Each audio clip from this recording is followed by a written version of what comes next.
Hey everybody, welcome back to the Figueroa Show, where our ultimate aim is to move, to motivate, and inspire you into your ultimate greatness. You know, for those that have watched our show and been part of our show for the past couple months, then you might get that, you know, we've talked about many times about how over the past couple years we've been through such difficult times, challenging times, frustrating times.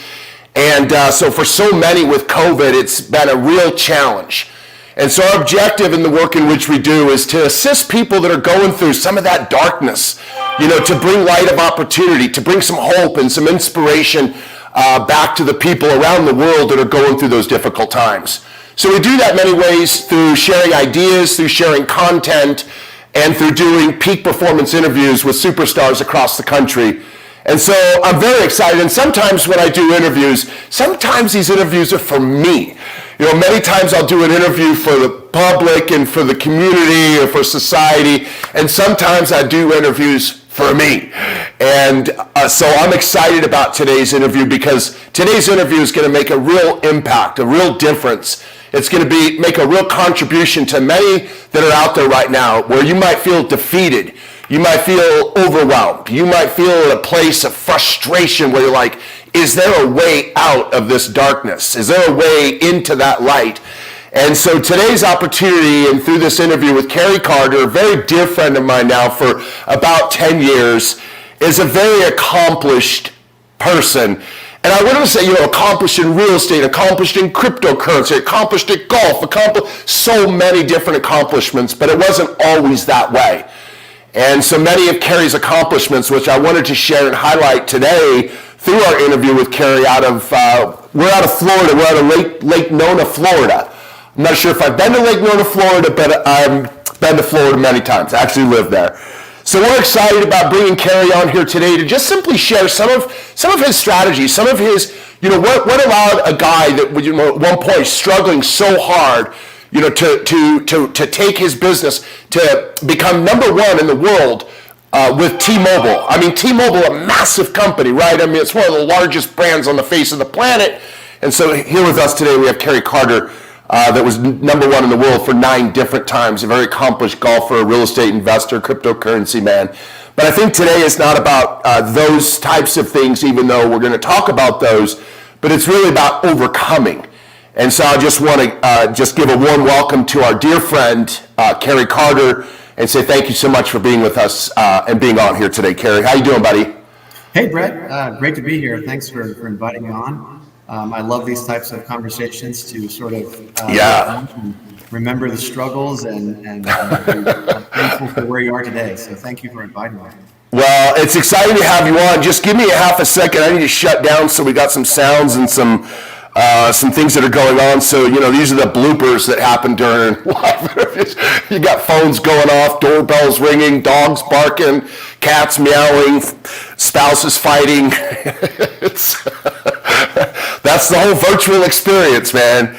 So, Carey, I'm excited again. Great to have you on. You're a very dear friend, and you've been so amazing over the years, and to watch the things you've done, the things you've accomplished, and the things that you've created.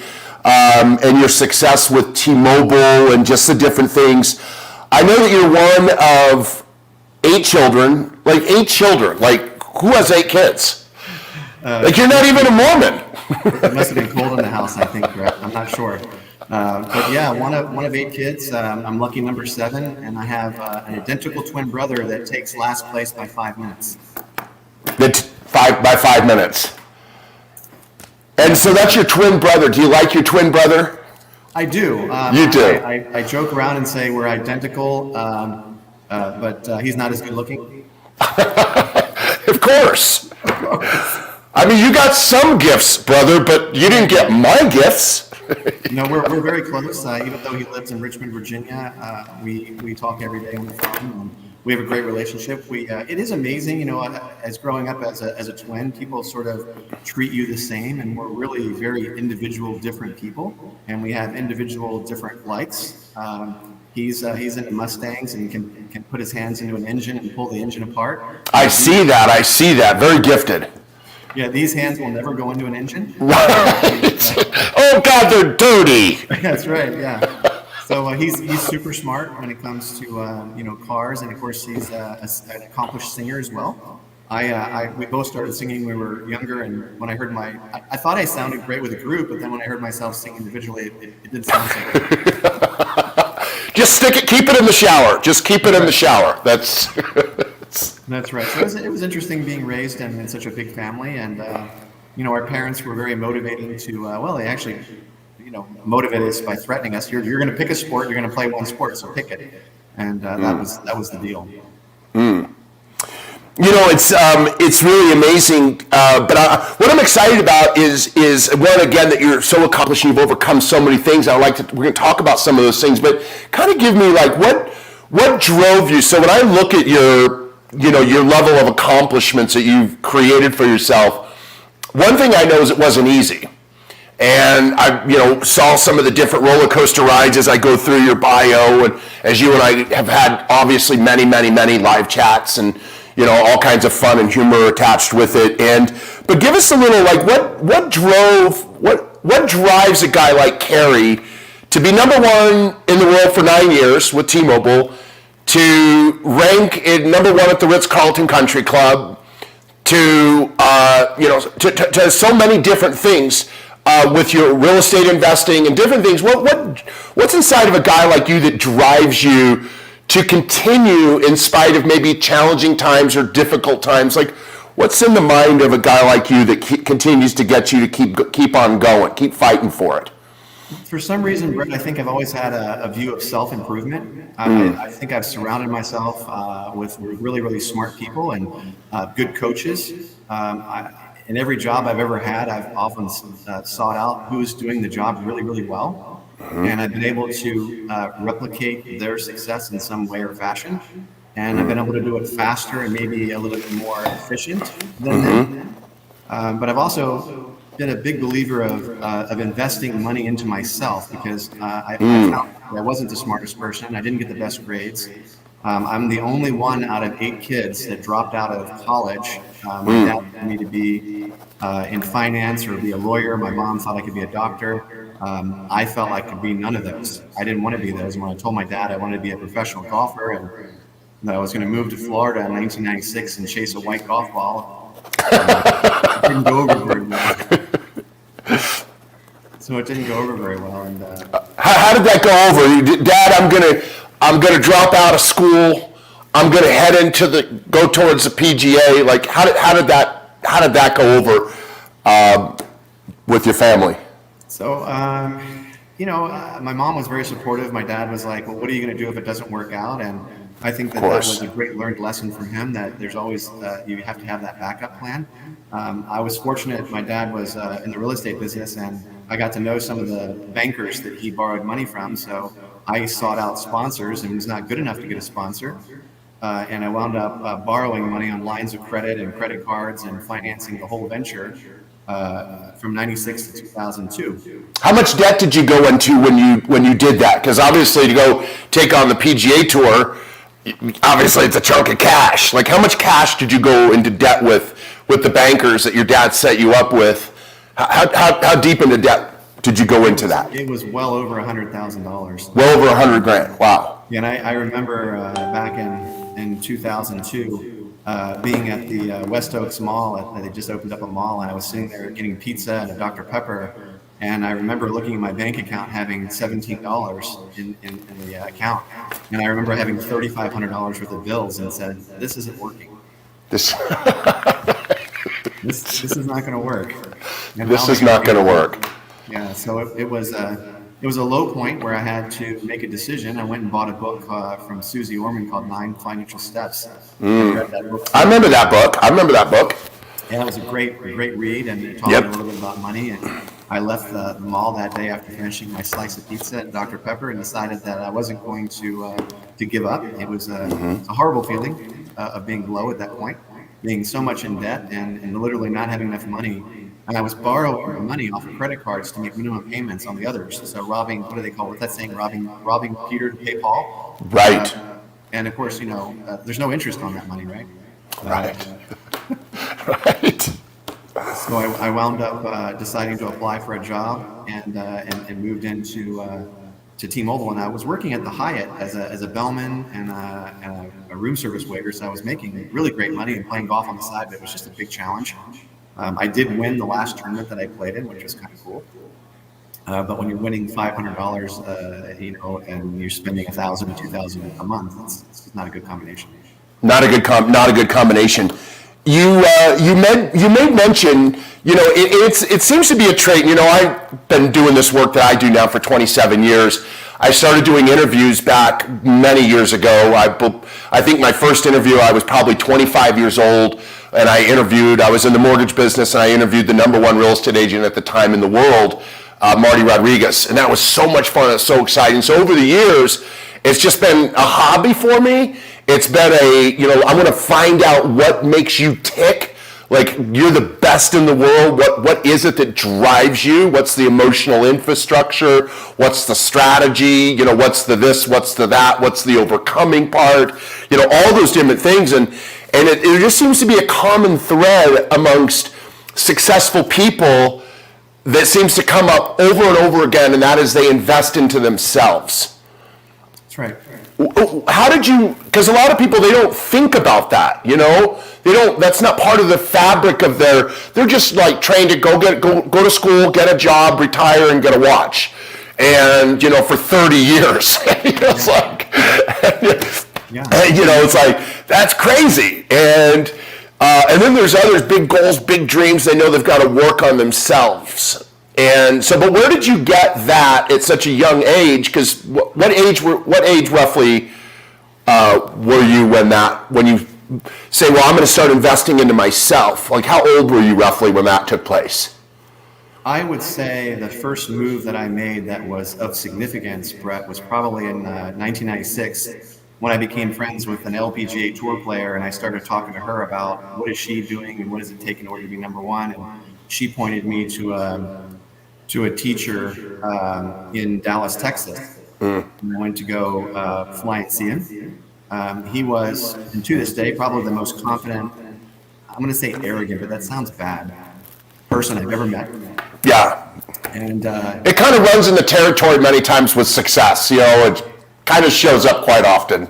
So I didn't know anything about this gentleman, and his name was Haney, and I found out later that... Wait, what was his name? What's his name? Hank Haney. Hank Haney, got you. Yeah, so he was just a very popular LPGA tour player, and I went to get lessons from him. It was $250 an hour, and we worked on a number of things. But it was interesting the very first few minutes of the lesson, and I don't know what the guy looks like. So I'm there hitting balls, and this tall, lanky guy walks up to me, and I'm Hank Haney. A few things before we get started.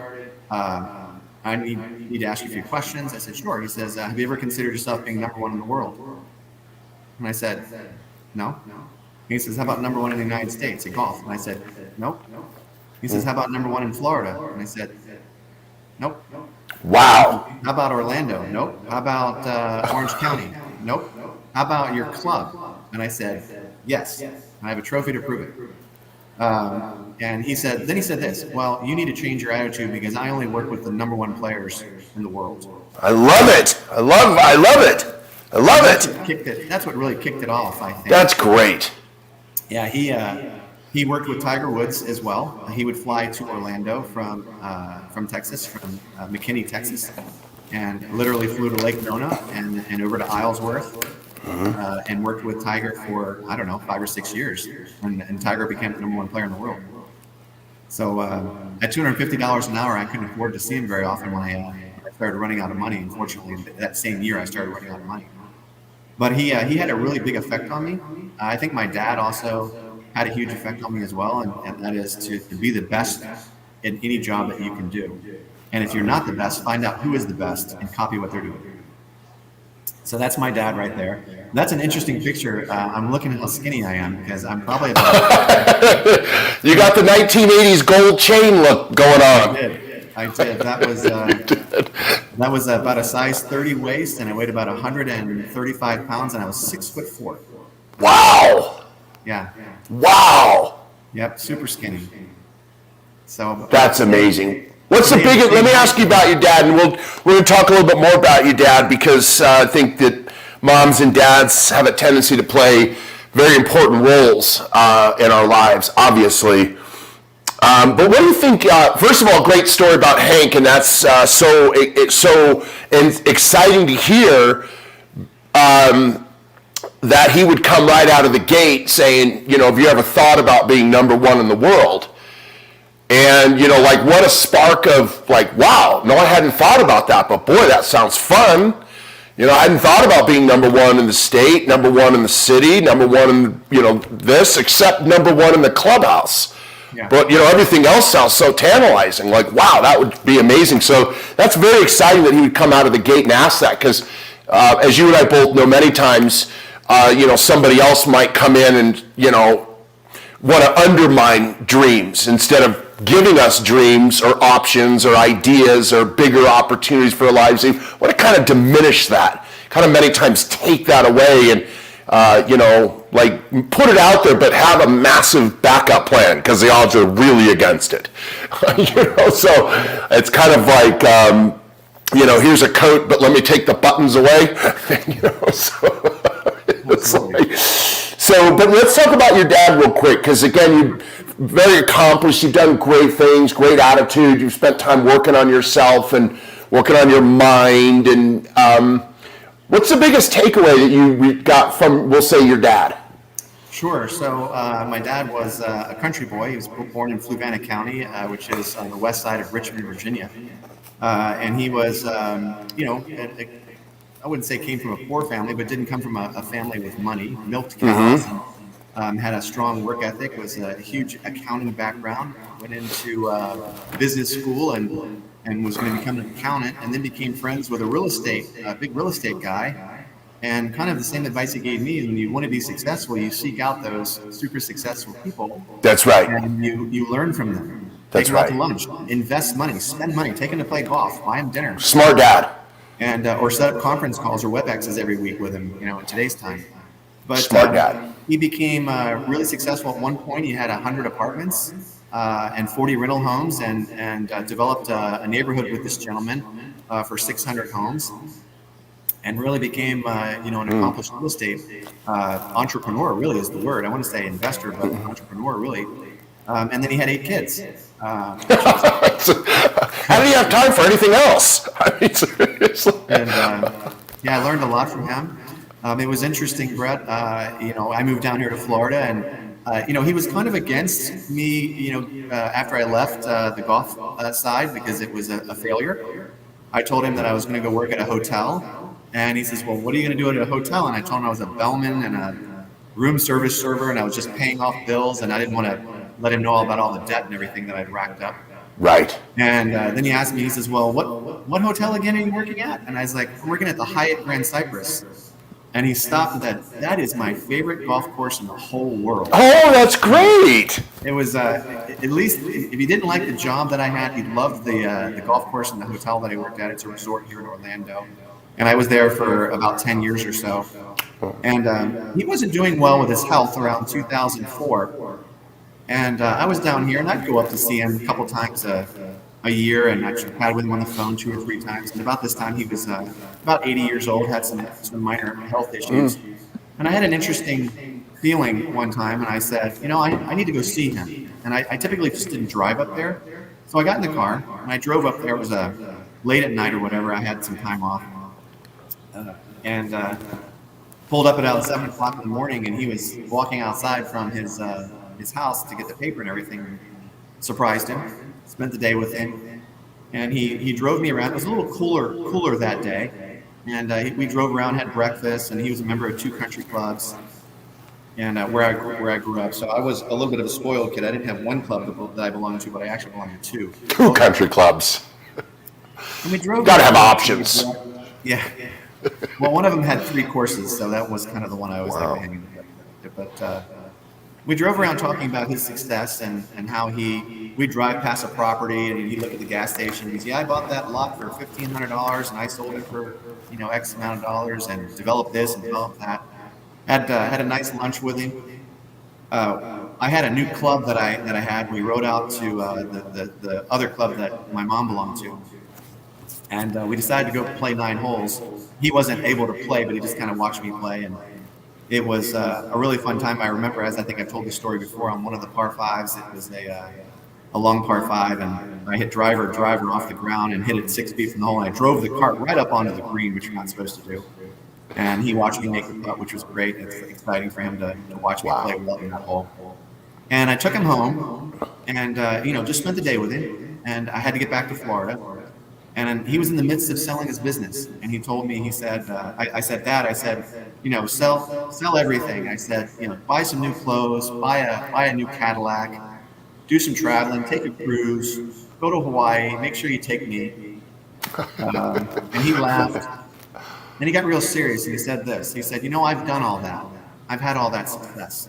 I've done everything. I've had a wonderful life, and now it's time for you to live yours. Mm-hmm. So go after it. He gave me a hug and a kiss, said, I love you. I said, I love you back to him. And I left.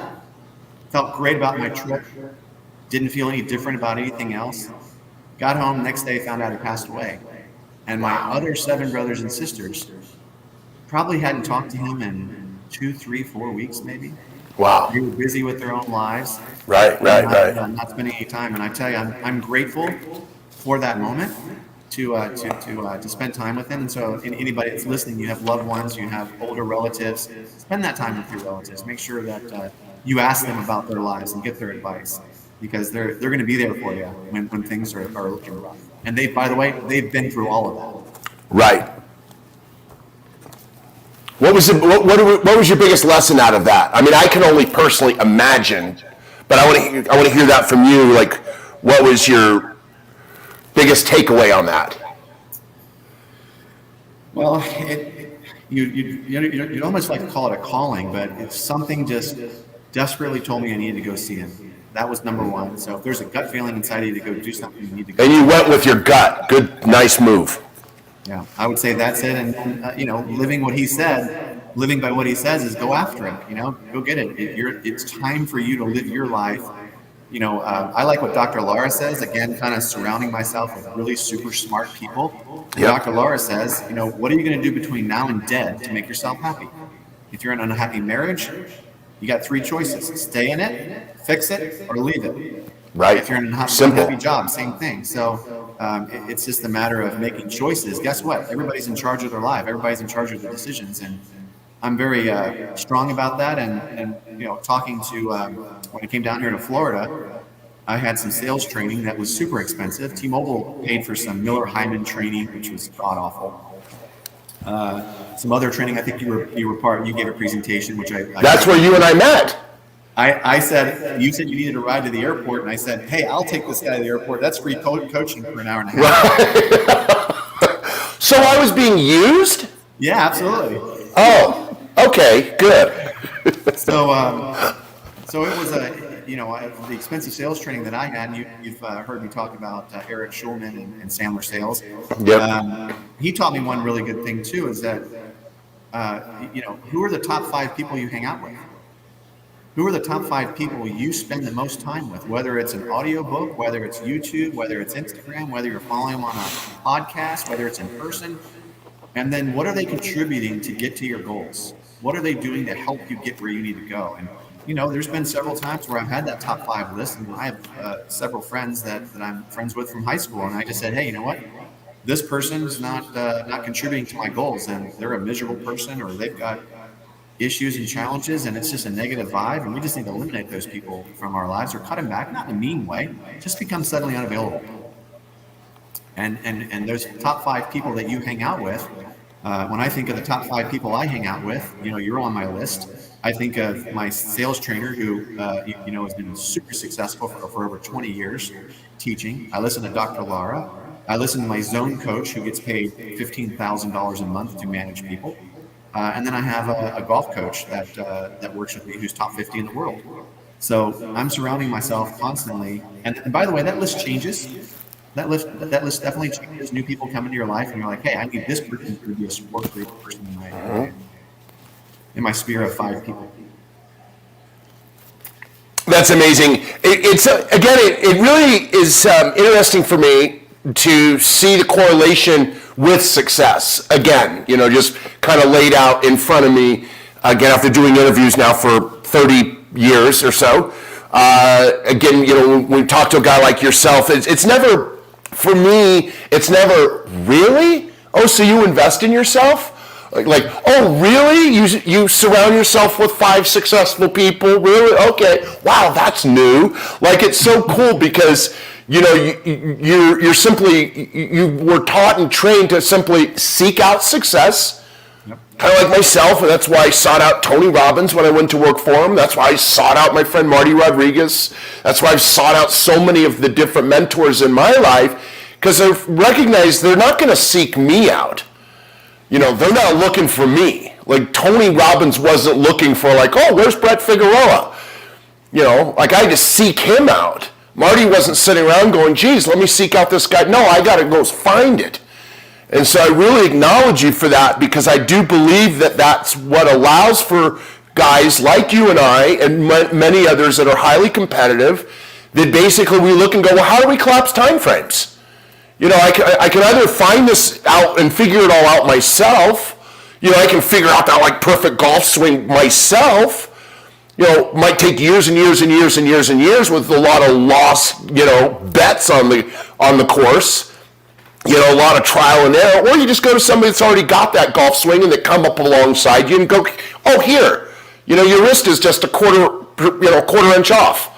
Your thumb is this, or, just little tiny nuances. And so it's awesome to see that you were trained to, invest into yourself. It's awesome to see that, you sought out successful people that could help you collapse time frames with that. I want to talk a little bit about competition, because you're very competitive, and just a little. As you know, you work with my son in playing golf, which I could not be more grateful to.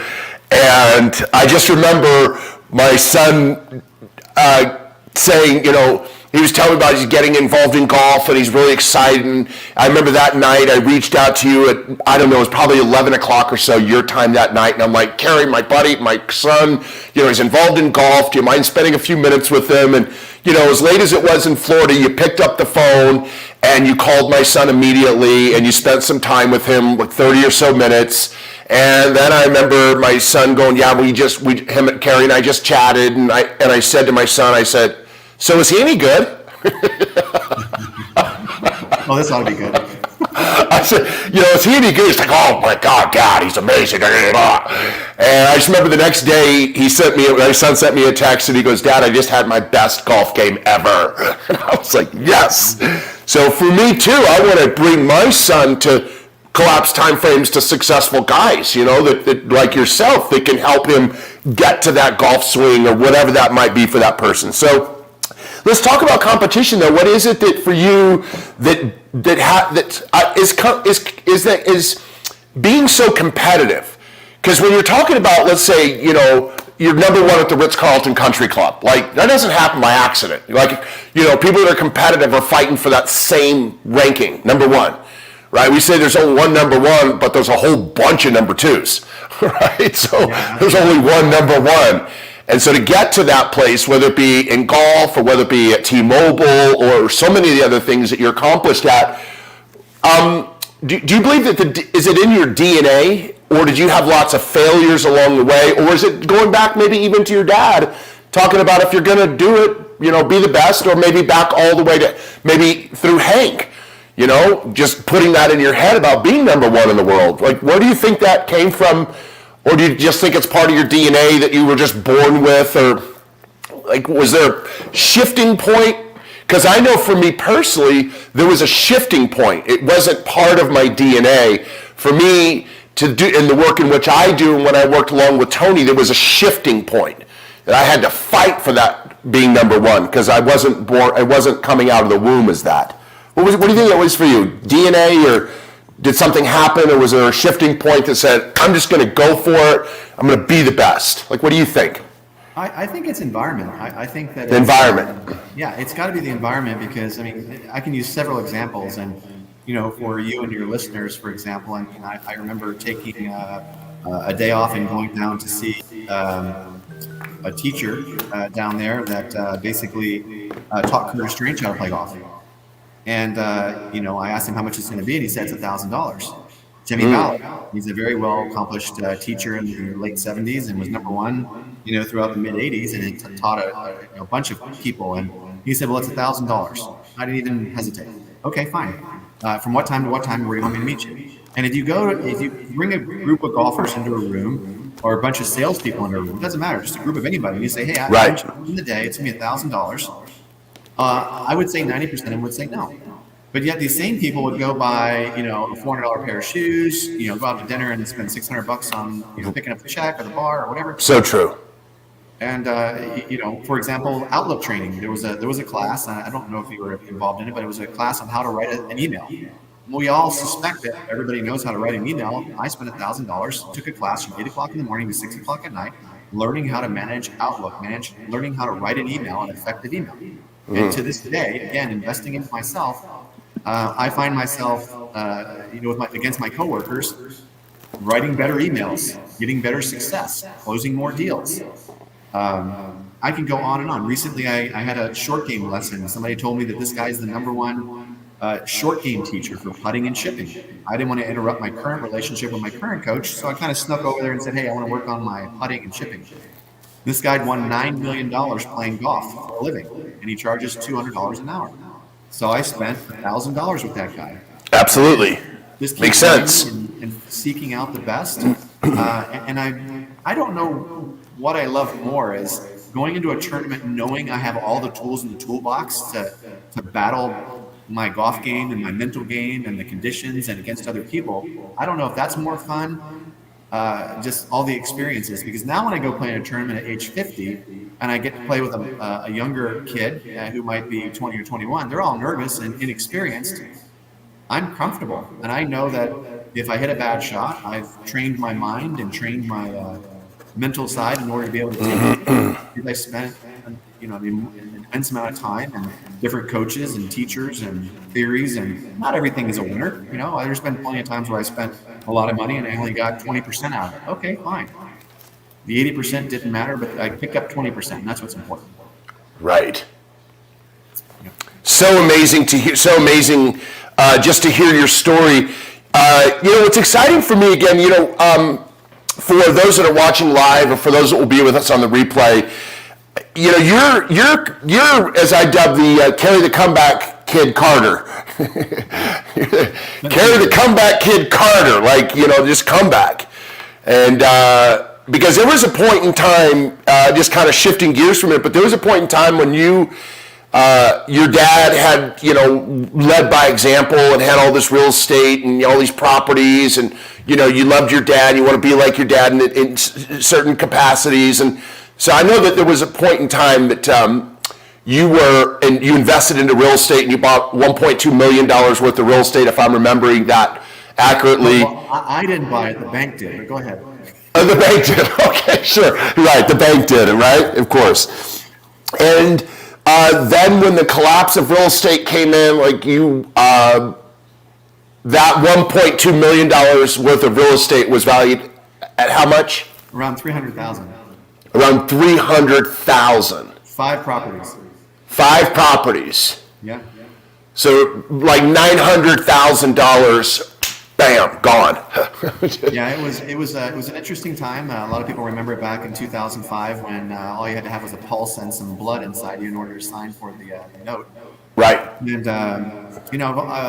it was a disaster. I remember buying one property for $240,000, and it suddenly collapsed and was worth $41,000. So it was a $200,000 loss for the banks were going to try and say it was my loss, but I'm not the one that loaned me the money. You're the one that loaned me the money. So I'm going to say this is interesting, and I didn't cover this with you on this, but I've often been fascinated with people's predictability in certain situations. In a situation like that, a normal person would stick their head in the ground. Absolutely. It's an embarrassment. They would never bring it up. I've often been fascinated with predictability on people's behavior when things aren't going well. And I've often said, well, what should it look like? And how can I improve that? Because we already know what the predictable behavior is what I just described. How can I pass this? And it's not the end of the world. The banks said they were going to come after me. The bank said that they were going to foreclose on the property. The bank said that they were going to garnish my paychecks, which is untrue. They were going to come take my house and my car, which is untrue in the state of Florida. So surrounding yourself by people who are experts in this scenario helped me be able to basically turn back to the bank and said, go ahead, come take everything. Half of nothing is nothing. And be able to stand proud and say, hey, we made mistakes together. I signed, I'm responsible. You guys overvalued the real estate. It's a bad situation. Everybody was in that same situation. And I said, I'll work through the program for a year. And after that, we're going to short sell everything. And if not, then we're going to have to walk away from all this. It was an awful feeling. But at the same time, I think my attitude was a lot different because, again, I sought out professional advice from people who did this for a living. And I could stand proud and say, hey, you can come after me all you want. Half of nothing's nothing. I'm going to get past this. I went and got an apartment, got a brand new car, and basically paid roughly $30,000 to make it all go away. The good news is it didn't affect my credit. It was one of those situations where it said paid for less than agreed. It was more of a scratch wound on the credit report versus a stabbing and a violent murder. Yeah, it was a really good time. And I wanted to be like my dad. I wanted to have, 50 properties and tenants and all that stuff. And Brett, it absolutely blew up in my face. And to look at that, where I was in that mindset and trying to have a positive attitude about it, I was able to help a lot of other friends of mine that were going through the same thing. And I'm like, hey, you know what? 2 years from now, we're going to look back and, pain is really nothing but delayed humor. It was very painful at the moment. When you're in the middle of it, you're like, oh my God, what am I going to do? 2 years later, a year later, 2 years later, you look back and you just kind of laugh, It was just a downside in life, and you bounce back, and I look at what I've done after that. It's crazy. Okay, that's classic. I've never heard that one before. Pain is delayed humor, but when I put two and two together on the making sense of that makes sense. Because in the moment, the pain is so sometimes violent.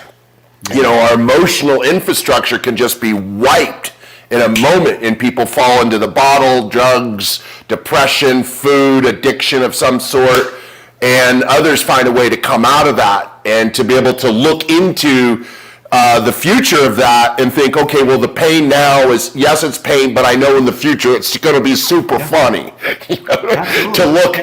Yeah, it was very painful because then I'm like, oh my God, I had $100,000 worth of debt from playing golf, and I had to fight back for 6 years and pay that back. And now I'm just getting ahead. And then all of a sudden, now I've got $1.2 million worth of real estate that's worthless. Right. And so then I had to fight back from that. And then. And you were $168,000 in debt that you had to climb up out of, probably consumer debt of some sort. And to be able to climb up out of that, I mean, for so many people, that could look like daunting. Like, yes, dude, I'm $168,000 in debt. Yeah. And you climbed out of that $168,000 in debt. Was that because you just believed you would? Because, like we say, many are going to go down. They're out. Dude, I'm 168,000 out. This is where it ends. This is the end of the ride. And I get that feeling. And one thing too that I failed to mention is I'm very goal oriented. In fact, I have one of my dream boards. I don't know if I can show the dream board. There it is. I've got a dream board up there, and so I cut out pictures every January 2nd, and I've got about 18 of those dream boards. And again, that was the expensive sales training that I took. That's amazing. Just visualize those things. And I remember in January 2nd of 2018, I was making great money. I was, but I was also spending the money. I had 2 cars, probably $50,000 worth of debt. No, let me see, $60,000 of debt of 2 cars. That $168,000 worth of debt did not include any mortgage debt.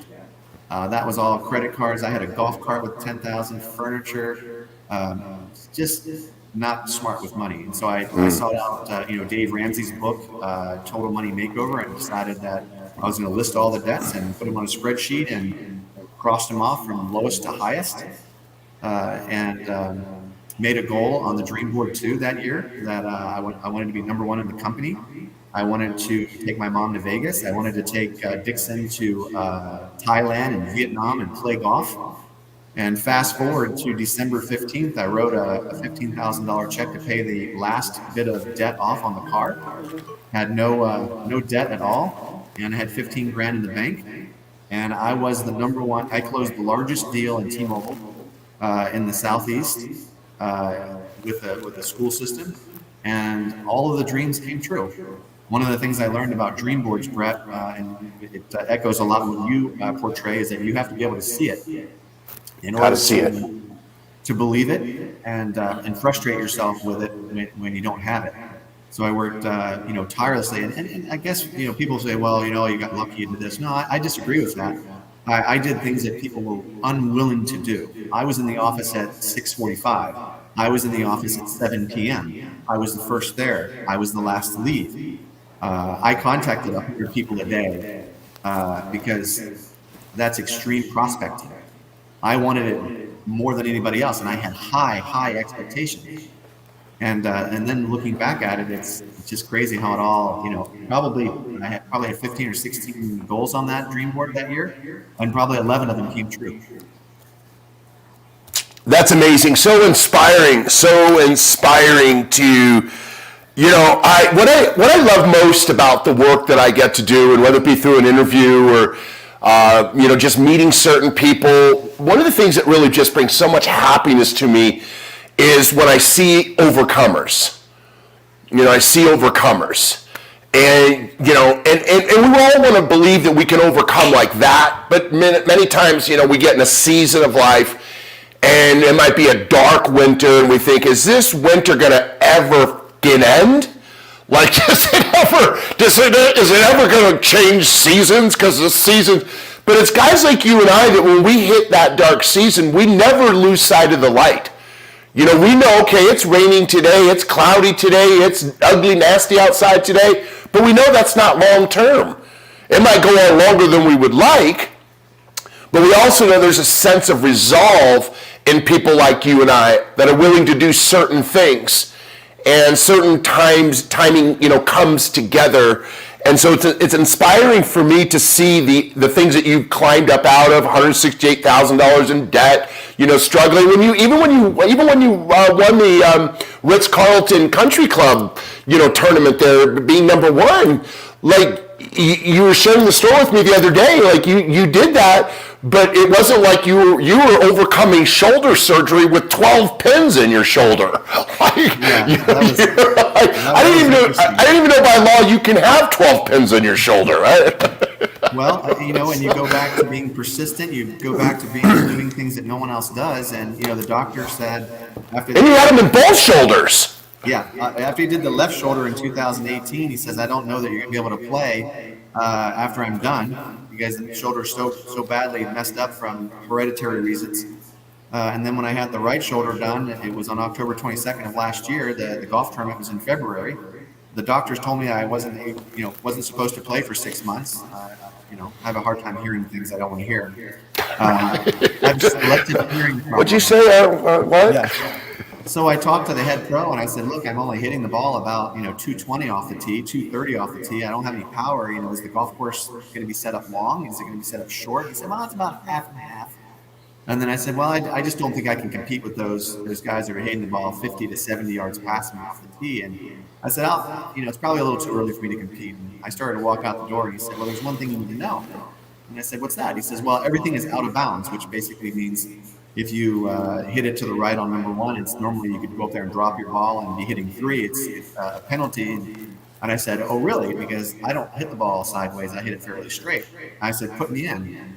And we were 3 shots out of the lead going into the final round. And I made about a 50-foot putt on 9 to go to even par on the front 9. And the back 9, I was 2 shots back. And then everybody had a disastrous hole on number 16. And I hit my safe shot down the middle and the safe shot on the green and 2-putted for a par. And now we're tied for the lead going into 17 and 18. And I beat him on 17 and 18 to win the club championship. So it was a really special moment that you can just battle back, even though you don't have all the tools to be 100%. What percentage? Great story. Thank you for sharing that, Carey. You work with my son, so But my son is it's so exciting to hear. 'Cause early on, he talks about how success is mental. Yeah. He's like, Dad, this whole game, it's all mental. It's just this big giant mental game. How much of that would you say is accurate? Whether it be being number one at T-Mobile, whether it being number one at the Ritz, or whether it being overcoming your how much of that would you say is right up inside of our own head? Because a lot of people, they don't put any weight into that. They're just all about another strategy or another tactic, but the inner infrastructure might be off kilter. What would you say? How much of that would you say? I love that infrastructure you use, because that's exactly what it is. Probably when I was younger, in the mini tours, I was 95% talent, 5% mental. I would venture to say now it's reversed. There's a lot of it that is more mental than the actual ability to hit the ball, because there are, in any professional athlete, they all have a certain level of play, right? Right. That can bounce back. The odds of becoming a professional golfer are 1 in 2.2. I'm sorry, let me back up. 1 in 2.2 million. 2.2 million play the game. Try and play the game for a living. Only 2,200 make money sufficient enough to be able to live off of. So it's equivalent to saying, hey, I want to be like Van Halen. I want to be like Whitney Houston. I want to be like, a famous singer, Adele. And there's only a few selected people, going back to the, having a good set of eyes on you, like what you do, like what the zone coach does, like what my teacher does, and being able to understand the tools. And by the way, no one ever talks about this in the golf game. They never talk about how to calm yourself down in case you birdie the first 4 holes. They don't ever talk about that. They don't talk about how to control your breathing. They don't talk about what if you got off to a horrible start. I remember recently I hit a fat hook into the lake on the first swing of the day and made double on the first hole. And most people would just lose it and have an awful day. And I wound up being 4 under par from the remaining 17 holes. So I wound up shooting 71, but I double bogeyed the first hole. How do you bounce back from that? And you put 100 people in that situation, and 75 to 80% of the people are going to have an awful day. They're going to let it get to them. You're going to emotionally be affected by the way they started. Right. The ability to control your mind and not let it affect you is really the key. And then just understanding how to calm yourself down and being really aware. I like what the zone coach says. He says that we're all present. When we go into a room, there's 10 people in the room. All those people are present, but only 1 or 2 of them are aware. Mm-hmm. And it's that awareness of being controlling yourself and getting control of your body while you're performing is really the key in professional. Well, it's exciting to hear. It's exciting to hear that, because again, that same kind of a number when I talk to people that are the best. It's that mindset, Brett. It's the most important thing. It's 95-5, bro. It's 95% inside your mind. 5% is going to be skill and what have you. And so it's neat, because I think that again, you got great talent, but a messed up, whacked out mind that doesn't support it. It doesn't matter how bad somebody quote wants it. The mind is going to, seem to be the first thing that takes it down. The dream, the goal, the idea, whatever that is. And I got a chance to, of course, watch you play here when you were working and coaching with my son. Like how awesome that was, to actually watch and experience you. And I remember, was that on the 18th hole you hit the eagle? Yeah. And for my son to get to watch that, to experience that. Like, all these different things. I remember talking with my son, and he was just like, Dad, he's got the sharpest mind I've ever seen. Like, his mind is like, just airtight. And so when he got to watch you and play with you during your visit here to Colorado, that was so exciting. And just to see how you set up your mind as you tee off. And, we were talking about, I remember you talking about, we were talking about, getting past the water. And I remember you talking to, or bushes or whatever that is. And, a lot of the guys are focused on the water or they're focused on the bush. And you're like, dude, I don't even see water and I don't even see a bush. I just see the flag. The flag. I don't see a bush and water. they can see the bush and water all day long. But I see the flag. I'm focused on the flag. I'm going to fly this thing to the flag. And watching you hit that eagle, you went right over the water. I mean, you just flew past that water and banged out an eagle. Like, I remember the second shot very well because I had something like 178 and it was like a 30-mile-an-hour wind behind us, and I hit 9-iron like that far away from the hole on the right side. And it almost went in for a 2, which would have been super special. But what a great time it was to play with your son. Your son's got an immense amount of talent, and he's going to be very, very good at golf. And it's a matter of time of experience of investing in himself and learning how to control his mind. That's really the key. It was so exciting. I remember when Grant told me, he's like, Dad, I invested all this money on custom golf clubs because you're only 6'10", right? And I thought to myself, I thought, how amazing. Like, to be able to take that and put it into an investment. I'm going to invest into me. And it's exciting. So, very accomplished. I'm very excited. I want to just quickly start to wrap up here.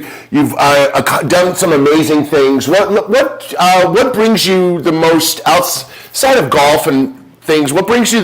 Even though that's all accompanied, what brings Carey the most amount of happiness and fulfillment? Because I think at the end of the day, that's there's a bunch of people that make a bunch of money, we'll say, but they're not really happy or satisfied or fulfilled. And I think that's just really a dead-end road. And a lot of people think, if I get money, lots of money. And I remember I was watching a thing the other day on a Netflix called Inventing Geffen. And for those that know David Geffen, guy's worth $10.5 billion, comes from Brooklyn. He's the agent to like so many megastars, superstars, brought together the Eagles, the Rolling Stones, like you name it, Tom Cruise. It's an endless list. But he talks about, I thought money would bring happiness, and then he recognized that he was in absolute deep depression. And he was in a game where he's like, he acquired all this cash, and he's like, well, now what? And I think that happens for a lot of people. And, thinking that the end game is a bunch of cash, thinking that's going to bring me a bunch of happiness. And I'm not going to say that money doesn't bring happiness, because I believe that if you're hungry and you get a sandwich, I'm happy. But after the sandwich, what's that? So you're broke and then you get money, you're happy, but is it long-term happiness? I think, okay, I got a new car, I got a new house, I was able to, pay off some debt or this or that. And, I think that brings some happiness, but it kind of like, again, it's kind of a fleeting happiness. And so what brings you the most satisfaction, joy, happiness, fulfillment, what have you? Well, I'd like to add one thing to your comment just a second ago. And for me, money is just really the oil of life. It's the oil that goes into life that makes life a little bit smoother, richer, sure, sweeter. Yep. The life of the machine of life, so to speak, runs a little bit smoother and nicer. But I think for me, the biggest thing that I can feel accomplished on is giving back. I think is giving back. When I was 30 years old, nobody listened to me. When I was 40 years old, I probably get a little bit of attention. But now that I'm 50 years old, and I've been through so much and had so many ups and downs and so many, I'm going to call it what it is, blessings. I think for me is, flying out to Colorado and working with your son for 3 days and watching him improve is a great feeling. Talking to people who are, incredibly unhappy about their life and letting them know that you can make a change here. It's entirely up to you. Seeking out those professional people and constantly learning every single day. Try and find somebody that you can get knowledge from is really what makes me happy about life. For me, I love it. That's very exciting. That's just that. That speaks volumes of you. Because for so many people, and I know you for 10 years now, so I know that to be true about you. And it seems, so many people out there in the world, it's like, it's all about I. And, as cliche as it might sound, I got from Tony Robbins back many years ago, the secret to living is giving. To be able to give back, to be able to contribute, to be able to add value. Yes, absolutely. Absolutely. And so so a very accomplished, you've had a very fruitful life. You've had ups, you've had downs. You've sought out great mentors. You've invested into yourself. You create vision boards that allow for you to keep that vision in front of yourself at all times. You're an overcomer. You're competitive, as all competitiveness could be. And so just in wrapping up here, and we covered a lot of ground, so again, thank you for this time with you here today. And part of this being here today was a me interview. It's like, I want to interview Carey. We love Carey. Carey's awesome. He's working with my son. He's this and that, doing all these great things. So much of today was, this interview was for me. We hope that many others get value out of this, and I know that they will. But what would you say to that person that's out there? Because, we have gone through, and it's, I was talking with somebody the other day, and we spent a lot of time, we were crying on the phone with one another. She's going through a very tough season of her life, physically, and it was just an amazing conversation. As we know that, with COVID over the past couple of years, it's been dark for a lot of people. Suicide's on the rise, domestic violence is on the rise, unemployment's on the rise. Even though people go back to work, they're like, I'm not going back to work, just have the government keep sending checks, I'm good.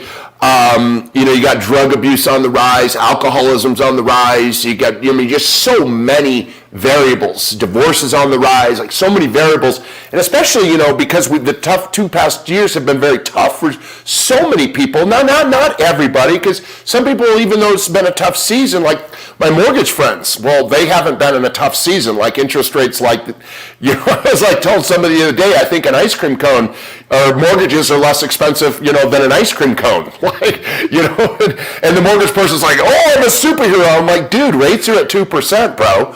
If you can't sell 2% money, then, go do something else. But for the most of our society, and much of the world, have gone through some really, really tough times, and still are dealing with a backlash of this tough season.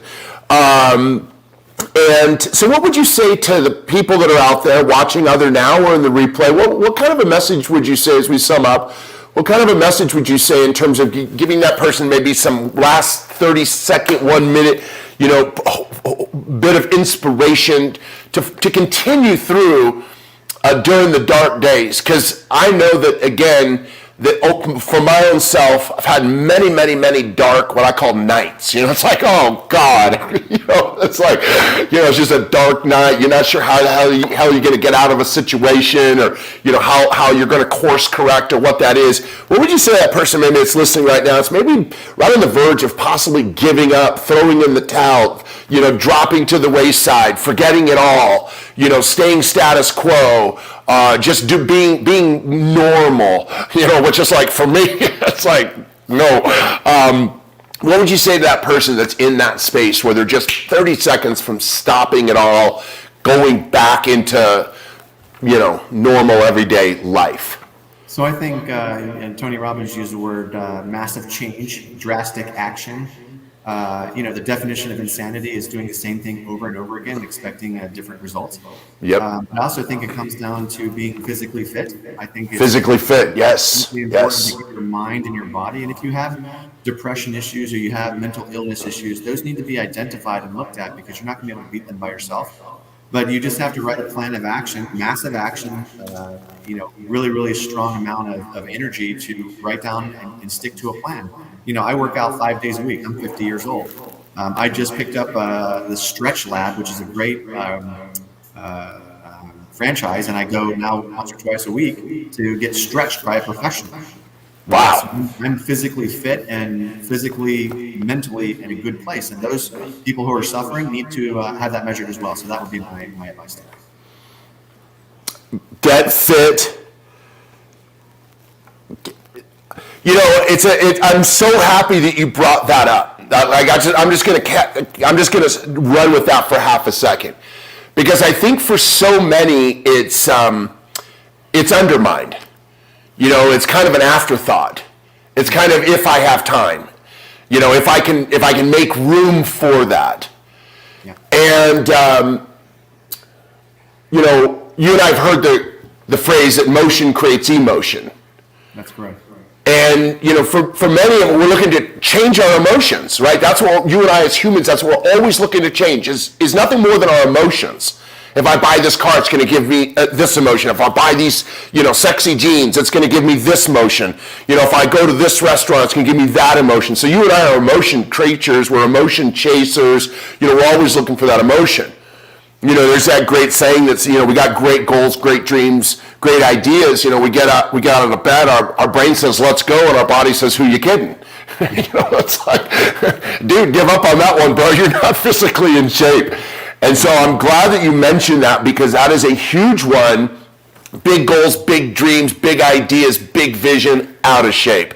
Man, that's a very tough uphill battle. That's one that's going to be, to be able to do that, I'm not saying that you can't do that, but why not make it easier, right? Why not make that vision and goal attainable by having a physicalness to be able to attract and to be able to go after that? So I'm really glad that you brought that up. So I just want to, as we begin to close out, Carey, I just want to again say thank you so much. You're such a great, great dear friend, and I'm so glad that 10 years ago, that when I, said, hey, I need a ride to the airport, you're like, yeah. That's me. And so I'm very, very grateful for that, and it's exciting to see and interview guys like you that have, that have achieved greatness, but you've achieved greatness many times against the odds. Yeah. As I was saying to a friend of mine the other day, it's like, the most boring stories are the stories of, it's like, how'd you achieve success? Well, I had a rich dad. He gave me lots of money. I went to Harvard. I had doors just open up. I'm like, well, that story sucks. Do you have anything better? Can you tell me what you overcome? I had a guy that I was talking about, because I remember Tony Robbins would say to me, he said, Brett, your story is your brand. And so I had a guy, Nick, and he was a young guy, he was like 19, 20, I was coaching, and we're talking about his story. And his dad Robert was the owner of a very large mortgage company called Finance of America. It is a large national brand, thousands of agents. And so I was speaking at Finance of America. I took on his son, Nicholas. It was amazing. But I said, tell me about your story. I said, because you probably have a really great story of overcoming, right? Of this. Dude, I went to the perfect school. We went on quarterly vacations. My dad and mom bought my first car, gave me money for a down payment on a house. I'm like, well, you suck. Yeah, absolutely. Well, I enjoyed this, Brett, and thank you so much for inviting me, and hopefully some of the advice I gave will help some of your listeners. Yeah, well, I definitely appreciate that, Carey. And so as we sign off here, thank you again, Carey, out of beautiful Florida. Great to have you with us. And I just want to say this again, closing out here, that if you're watching right now or you're watching a replay, that I hope that today you can take. I think that mostly is to be inspired. I say so many times to people that so many people are over-informed and under-inspired. And I believe that many times what it takes for us to live our dreams, live our goals, to move after our passions, it is not more information, but many times more inspiration. Seek out those people, find the mentors, find the people in the marketplace that can help you collapse time frames toward your dreams, toward your goals. Invest into yourself. Be an overcomer like Carey and so many others. And so we want to just say, as always, thank you so much for tuning in with us here today on the Brett Figueroa Show. And for those that want to leave a comment below, maybe you grab something out of here, leave a comment below. If you like what we had to share today, give us some likes, give us some love, give us some hearts. If you find that you might know somebody that's in the marketplace where they're maybe just, 5 seconds from throwing in the towel, quitting, stopping, whatever that is, just ending, going back to normalcy. Maybe this is something you want to share. Our outcome, as always, is to make an impact in the world, to make an impact that those are going through frustrating times, difficult times, challenging times, setbacks times, disappointing times. And so we hope that today's message could bring something, some spark of something into your life so you can begin to live with passion to a whole new level. So thank you so much. And as always, our move and our goal is to move, motivate, and inspire you to ultimate greatness. So again, thank you so much to Carey Carter out of beautiful Florida. We love all of our friends that are out there in the marketplace. Go out there, do something amazing with your life, and we'll see you on the next episode of the Brett Figueroa Show. Thanks, everybody. Bye-bye.